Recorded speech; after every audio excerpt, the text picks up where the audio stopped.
Hey guys, it's Andy here from Mike and Andy Fitness, and I'm coming to you today to answer a question, and I'm going to be doing this hopefully every week. I'm going to be answering questions that you guys ask on our Facebook page, on our YouTube channel, through emails, anything you got. This question was asked by a buddy of mine, Nick, and also a friend of mine, Peter. And the question was, what are the pros and cons of whey protein powder supplements versus eating all of your protein in real food? So I've got just about 4 points that I want to talk about, and it's just a couple of little things that speak to me when I think about supplements. Disclaimer right off the bat: do I take whey protein? Yes. Do I try to eat as much food as I can of real solid food and lean meats, beans, nuts, those sorts of things? Yes, as well. But there's a time and a place for everything, and supplements, in my mind, are meant to supplement your diet, not build it. So the first thing I wanted to talk about was price. Where I live, and it's going to be cheaper in other places. I live in a relatively expensive place as far as food goes. Chicken breast, lean chicken breast, the real stuff, not the frozen, pumped full of chlorine stuff. Real chicken breast is about $25 a kilogram, and that has about 31 grams of protein, 31% meat protein, so 31 grams of protein in 100 grams, and that's weighed raw. So when you cook it, the ratio gets a little better because you lose some of the water, but that's not the point. So basically, if you do the math, that works out to be about 8 cents per gram of protein. So if you need 200 grams of protein a day, very few people need that much, but it's a nice round number. You're going to spend 8 cents, you're going to spend $16 a day just on protein, whether you're eating only, assuming you're eating only lean chicken breast for your protein, which obviously is going to come from a lot more sources than that, or at least hopefully it is. If you go the other way, and this was just a number I pulled off of bodybuilding.com, their Optimal Nutrition protein powder is about $50 per kilogram. Now you have to add tax and shipping, but again, I'm in Canada, prices change if you're down in the States a little bit, so I thought that was a nice round, even number that I could use. So $50 a kilogram, and again, when you go into bulk, you get better prices as well. And if you do the math there, $50 per kilogram, in 1,000 grams, there's 23% protein and whey protein, or higher, 23 per serving, 33 grams. Anyway, it all boils down to about 8 cents per gram of protein. So it doesn't matter if you're having whey protein, I've got some here behind me, if you're having whey protein or if you're having lean chicken breast, which as well, I have a nice cooked lean chicken breast here on my food scot. It's gonna cost about the same. So there's no real winner there. The second thing I wanted to talk about was your goal. If you have very specific macros that you're trying to hit, a supplement can help you in that. But again, and I'm using lean chicken as an example, but if you're a vegetarian, it could be a little different. If you're a vegan, it's different again. And there's so many different sources of protein that you can use. There is something that you can find in real food that will replace the calorie consumption of whey protein. Whey protein is almost 100% of the calories are from protein, but that is also true of lean chicken and lean turkey and soy and some other things as well, some superfoods, quinoa and those sorts of things. Though I hate the term superfood, but you know what I'm trying to say. There are replacements for that are real food. So it doesn't really matter there. No matter what your goal is, you can use a supplement. If you're trying to gain a lot of weight, then a whey protein shake is not really enough of a meal compared to chicken and rice or a nice sandwich or meat and potatoes or those sorts of things that you could prep beforehand and bring with you, right? So that section, depending on your goal, it really depends on how much time you're willing to commit and really what you need every meal. I eat 6 meals a day. I eat 3,200 calories a day because I'm trying to put on some more weight right now. So that's 600 calories, close to 600 calories a meal, 5 something, is not enough for me to have a whey protein shake. I would need an extra 500 calories on top of that shake. It doesn't fit my goal. So just whey protein is not enough for me there. One of the other things that both these guys mentioned was they find it hard to eat enough, right? So they say, okay, well, I just spend a boatload of money on supplements because trying to get more calories into me and more food when I can't eat. Like, I'm tired of chewing, I'm tired of eating, right?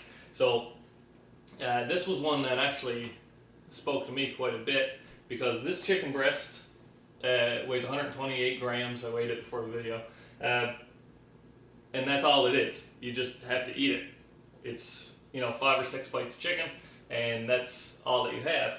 If I were to do a protein shake, then it has to be mixed with water. Now, you should be drinking your water anyway, but if you're talking about just straight protein, you have to mix that then with 2 cups of water, depending on how chunky you like your shakes and the brand that you buy. A half a liter of water. A half a liter of water weighs 1 kilogram. So your ease of consumption calorie or whey protein shake, now it weighs 1 kilogram in your stomach. So anybody who says that they can't eat enough, I'm always full, so I'll just have a protein shake instead of real food wins every time, because that's 150 grams, but your protein shake is well over 1 kilogram. Well over a half kilogram, over a pound, is as far as weight on your stomach goes. Now, it does absorb a little faster because it's liquid versus solid food, but I don't know. That seems like a pretty big excuse. So, as far as I go, solid food wins out that one every time, because it's a couple of bites and you're done. Whereas if you're drinking a protein shake at a specific time, so I have to have this at 4 o'clock because my next meal is coming at 7 o'clock or whatever it is, then you're chugging well over a pound of liquid down into your stomach. So it all depends on timing there. Now, I do agree that maybe a protein shake right after you work out is beneficial, because your muscles are looking for that extra amino acids, so that is useful. But you know what? Honestly, the human body takes so long to break down food. If there was a crime scene and somebody died, the coroner would look to see how long it's been since the food in your stomach has digested to say how long ago that person died. So the idea that, I ate a sandwich, but now all that energy is gone, it doesn't fly with me. If you're eating lots of good food, that energy is sustainable, for days. So after your workout, there's still plenty of amino acids in your blood, and there's probably still plenty of food in your stomach to get that energy out. So protein after a workout is okay, but I wouldn't use that as a very good excuse. The last thing that I wanted to talk about, and this is really like a truth moment for me, whenever you read anything, whenever you see a commercial, whenever you're told anything in a magazine, in a video just like this, on a website, you always have to ask yourself, why is this person telling me this? I'm doing this video because I want to establish myself as an expert in your eyes. I want you to watch this, and I want you to trust me, because I do online fitness coaching, and I want to help everybody as much as possible, and I don't want people to feel misled. I want people to have as much knowledge as they can, because I want people to trust me, basically. Because honesty moment, that's how I make my money, right? That is my career, that's my living, is helping people, but those people have to trust me in order to be helped by me. And these sorts of videos with these sorts of content, they help people to trust me because I'm giving them quality information.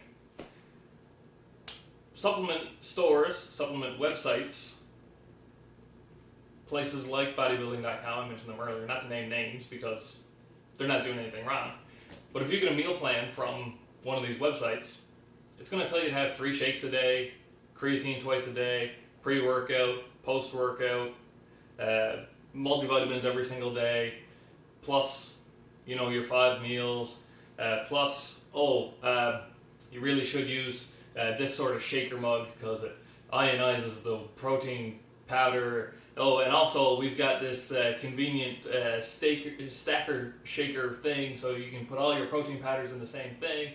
And how convenient, we sell it all here. How lucky for you guys that this website that's telling you need all of these protein powders and shakes and supplements just happens to sell supplements. Isn't that convenient? No, come on. That's why you're told in magazines that you need protein powders and mass gainer shakes. And if there was a fitness company that partnered with a grocery store, you'd never sell a supplement shake again, because all of the marketing material would be targeted towards real food. This is what you eat, these are the meals you cook, these are the recipes, these are the videos on how to cook it. But unfortunately, fitness is a industry wrapped in marketing.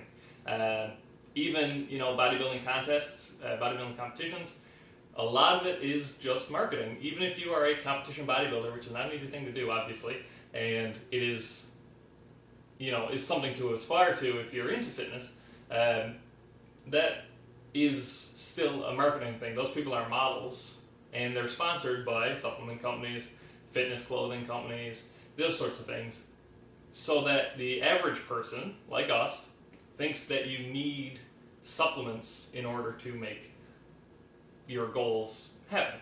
Truth is, people were in shape for thousands of years before supplements ever came. So, in my opinion, and again, full disclaimer, do I use some supplements? Yes.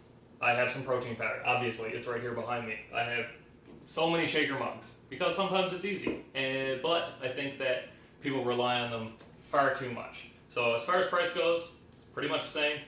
No matter what your goals are, you don't really need supplements. A lot of fat burners are completely bogus. Usually a little bit of caffeine is plenty. But again, you need a more specific advice from a dietitian if you're looking at that sort of supplement thing, not a guy who makes $12 an hour behind a counter at a supplement store. As far as ease of consumption goes, you gotta eat, man.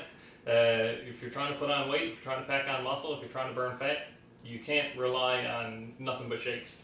And again, the last point, which is the most important point for me, is really, why is anybody giving you the information that they give you? If you walk into a car dealership, they're going to give you information. They're only going to tell you about how great their vehicle is. They're not going to tell you about all the benefits of the other guy's vehicle, right? So if you're on a website that sells supplements, they're going to do the same thing. They're going to talk about how supplements help you so much, and eating real food, yes, it's important, but really you need these supplements, and this is what you got to do, and you got to have 5 shakes a day, and you got to take these pills, and you got to take these multivitamins, and all this stuff, right? And at the end of the day, guys, determine how many macros you need, find a way to hit them. If that is protein powder, great, have it. But you need a lot more to build muscle than exists just in protein powder. You need calories for one. Whey protein is, generally speaking, very low in calories.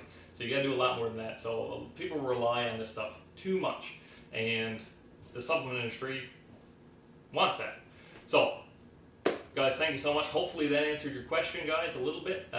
If you would do me a huge favor, leave another comment down below with another question, either what you thought of this video or another question that you had as far as fitness goes, and I'll answer it to the best of my ability, and that'll be it for next week. Towards the end of the week, I want to do these close to the weekend every day. Try to give everybody a refresher before the weekend comes in and they start maybe treating themselves a little more than they should.